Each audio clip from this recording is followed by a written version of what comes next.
అందరికీ నమస్కారం. నేను మీ రాజా సింగ్. నిన్న ఒక వార్త వచ్చింది నా దగ్గర. అన్న, మా చెల్లె లవ్ జిహాదీయోడు తీసుకొని వెళ్ళిపోయిండన్న, ఏం చేయాలని నాకు ఒక క్వశ్చన్ అడిగాడు. నేను ఆయనకి అడిగిన, ఎట్లా ఈ లవ్ జిహాదీయోడు మీ చెల్లెకి ఎట్లా ట్రాప్ చేసిండు అడిగితే, లేదన్నా మా చెల్లె ఫిట్నెస్ గురించి మార్నింగ్ పూట జిమ్ వెళ్ళేది, మళ్ళా ఈవినింగ్ కూడా జిమ్ వెళ్ళేది. అక్కడ ఆ జిమ్ కోచ్ ఉంటారు కదా, జిమ్ కోచ్ ఉంటారు, ఆయన ట్రాప్ చేసిండన్నా, ఆయన తీసుకొని వెళ్ళిపోయిండన్నా అని మన హిందూ కార్యకర్త ఈ విధంగా నాకు ఒక మెసేజ్ ఇచ్చిండు. మా తరఫు నుంచి ఏం చేయాలని మేము ప్రయత్నం చేస్తున్నాం. కానీ ప్రత్యేకంగా నేను కొన్ని ఏరియా పేరు చెప్తా.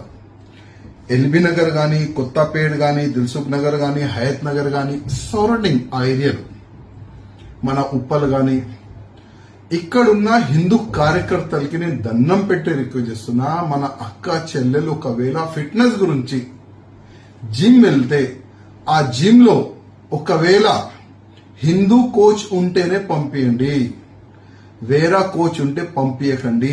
నేను మీకు రిక్వెస్ట్ చేస్తున్నా. లేదు ఎవరైనా ఉండని మేము పంపిస్తామంటే, ఇప్పుడే మీకు నేను ఒక చిన్న మ్యాటర్ చెప్పిన. మన ఒక చెల్లె ఒక జిమ్ కోచ్ తీసుకొని వెళ్ళిపోయాడు. మళ్ళా ఆ సంఘటన మీ ఫ్యామిలీలో కూడా జరగవచ్చు. అందుకోసం నేను ప్రత్యేకంగా మా హిందూ కార్యకర్తలకి దండం పెట్టి రిక్వెస్ట్ చేస్తున్నా, కొద్ది జాగ్రత్త. ఎందుకంటే ఇది ఒక పెద్ద కుట్ర. యావత్ భారతదేశంలో ఈ కుట్ర నడుస్తుంది. మన హిందూ అమ్మాయిలకి టార్గెట్ చేస్తున్నారు. జాగ్రత్త హిందువులారా, జాగ్రత్తగా ఉండండి.